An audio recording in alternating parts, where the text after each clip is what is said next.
Brigadier साहब, सबसे पहले ये बताइएगा, ये जो तशवीश है ये बार बार क्यों उभर कर सामने आती है?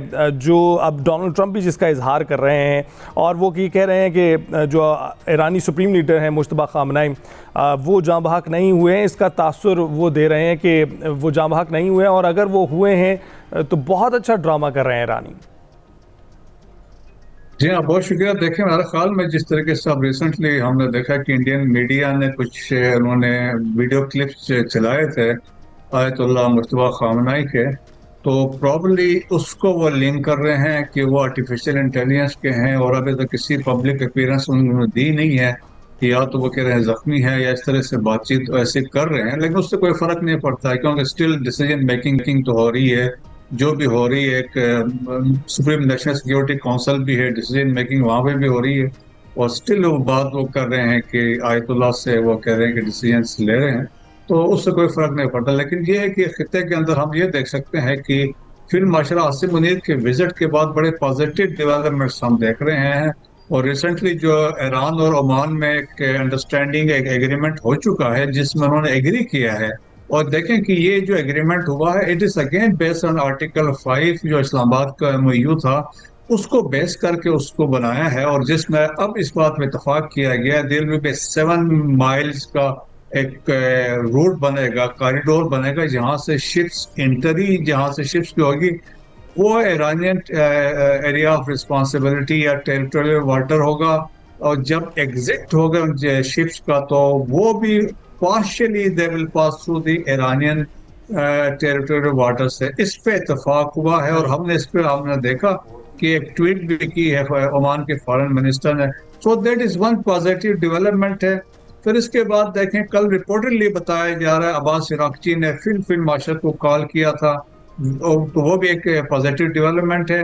ईरान के अंदर भी ये थिंकिंग एक है, स्पेशली गवर्नमेंट के अंदर ये है कि मजीद जंग, जिस तरह प्रेसिडेंट मसूद पज़ेश्कियान ने कहा, हम मजीद जंग के मुतहम्मिल नहीं हो सकते हैं, क्योंकि इकोनॉमी ऑलरेडी बहुत मुश्किलात में बहरान थी। का अभी शिकार जिस है। तरीके से बताया जा रहा है, आप देखें $1 इज ऑलमोस्ट 20 लाख और 21,000 ईरानी रियाल के बराबर है। बिल्कुल। और जिससे इम्प्लीकेशन आप देखें, और अभी अमेरिका की क्या स्ट्रेटेजी है, वो ये चाहते हैं, they have shifted from military to economic pressure पे आए हैं, और वो इसको कंटिन्यू करना चाहते हैं। दैट्स व्हाई ट्रम्प ने कहा कि मैं तो जल्दी में कोई नहीं हूं। बिल्कुल, लेकिन तो ब्रिगेडियर साहब, उसने साथ में ये भी तो बताया जा रहा था कि 90% जो उनका जो मिसाइल वो इस्तेमाल कर रहे थे जो हमला करने के लिए, वो भी एग्जॉस्ट हो चुके थे, जिसकी वजह से ये ब्रेक शायद नेचुरल था। जी हाँ, देखिए अमेरिका के तो मसाइल तो बहुत ज्यादा है ना, दैट्स वाई वो तो पीछे हट गए हैं। अगर उनके पास अगर वो पावर की बात होती तो वो अभी तक तो दोबारा स्ट्राइक्स कर रहे होते। तो उसमें म्यूनिशन या स्टॉक पाइल्स की कमी हो गई है, वो तो एक फैक्ट है। फिर दूसरा, अभी देखें, अमेरिका भी बर्दाश्त नहीं कर सकता है, क्योंकि अमेरिका की जो आप समझ लें कि इंडस्ट्रीज हैं, that is oil based industries हैं, लाइक चाइना की नहीं है, रशिया की इस तरह नहीं है।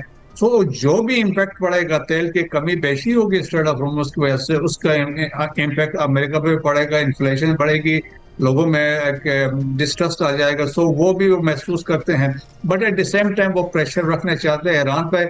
और जिस तरीके से दिसो कॉल उन्होंने एक ऑपरेशन आउटकास्ट जो इकोनॉमिक आउटकास्ट स्टार्ट किया है, उसमें अगेन देखिए उन्होंने बहुत सारे फैक्टर्स पे फोकस किया है। उन्होंने कहा डिजिटल, उस पे डिजिटल सिस्टम पे है, जो इसके अलावा गोल्ड पे है, शिपिंग पे है, एविएशन पे है, और तो उससे में मजीद मुश्किलात उसमें आ सकती हैं। फिर सेकेंडरीज उन्होंने सैंक्शंस की भी बात की है, जो कंट्रीज जो इनको मदद करेंगे, जो इकोनॉमिक लाइफ लाइन बनेंगे, उस पर भी सैंक्शन इम्पोज हो सकते हैं। सो वो, लेकिन मुझे जनरली लग रहा है कि अगर अमेरिका भी अगर सिंसियर है तो वह इस्लामाबाद MOU की प्रॉपर इम्प्लीमेंटेशन, यही ईरान की डिमांड है कि उसमें जो पॉइंट्स थे उसको इम्प्लीमेंट किया जाए। और हो भी सकता है, आप देखेंगे कि हो सकता है दोबारा इस पर अंडरस्टैंडिंग हो जाए, और इसके बाद दोबारा कोई 60 दिन आ बिल्कुल। जाए, दोबारा वैसे इम्प्लीमेंटेशन इसमें हो। आपने और जैसे पहले भी जिक्र किया ब्रिगेडियर साहब कि पाकिस्तान का किरदार काफ़ी फाल रहा है फील्ड मार्शल के दौरे की वजह से। रूसी मीडिया भी ये रिपोर्ट कर रहा था कि वो भी नतीजा खेज साबित हुआ है और मुआहदा तय पा गया है, जैसे कि आपने भी जिक्र किया। लेकिन ये जो सूरत हाल अभी ईरान की तरफ से आ रही है, जहाँ पे हमें दिखाई दे रहा है कि नैरेटिव की जंग तो वो जीत ही रहे हैं, लेकिन मैदान जंग में भी वो जो हमले हैं उनको एब्जॉर्ब कर चुके हैं पूरे तरह से। और अब जो ईरानी लीडर के हवाले से बार बार ये जो तशवीश है, बार बार जो गुमगू की कैफियत है, इसमें भी ईरानी सबकत ले जाते हुए इस तरह से दिखाई देते हैं कि पहले अमेरिका ने काफ़ी कामयाबी से हदफ बनाया था और तमाम जो आला अफसरान थे, ओहदेदारान थे, अस्करी हुक्काम थे, उनको साइंसदानों तक को निशाना बनाया गया। लेकिन अब हम देख रहे हैं कि जो लीडर है उसके हवाले से तशवीश है कि वो ज़िंदा है नहीं है, और ये तशवीश भी ईरानी जो है क़यादत की तरफ से आ रही है। तो आपको लगता है ये स्ट्रेटेजिकली भी इसको डिज़ाइन इस तरह से किया गया है, जिस तरह से पहले ईरान ने मात दी अमेरिका को, उनके जो इनको जो टॉपल करने के लिए, इनकी क़यादत को टॉपल करने के लिए जो उनकी स्ट्रेटजी थी उसको शिकस्त दी है। अब ईरानी लीडर और अपनी जो आला क़यादत है उसके हवाले से भी कामयाबी से आगे बढ़ रहे हैं। जी हाँ, देखिए, तो ईरानी समझते हैं उनके पास अपर हैंड है क्योंकि वो प्रिवेल कर गए हैं, और दैट्स वाई वो कहते हैं कि हम अभी, दैट्स वाई देखें ना कि वो डिक्टेड, अभी वो कह रहे हैं कि भाई पहले हमारी ये शराइत थी, अब मजीद शराइत उन्होंने डाल दी हैं। अगर हमने आगे बढ़ना है तो जिस तरीके से अब्बास जो कालीबाफ ने जो बात की है, और जिसमें उन्होंने कहा कि ये है सैंक्शन लिफ्ट करें, फ्रोजन एसेट को अनफ्रीज कर दें और इसके बाद नेवल ब्लॉकेट हटा दें, तो फिर आगे हम बात चल सकते हैं, और MOU की इम्प्लीमेंटेशन की बात की है। फिर ऊपर से ये बात भी है, देखेंगे डिसीजन मेकिंग ईरान में जो है वो IRGC वाले करते हैं, और स्पेशली जो सुप्रीम नेशनल सिक्योरिटी काउंसिल है उसमें बैठते हैं, तो उनकी ज्यादा से है।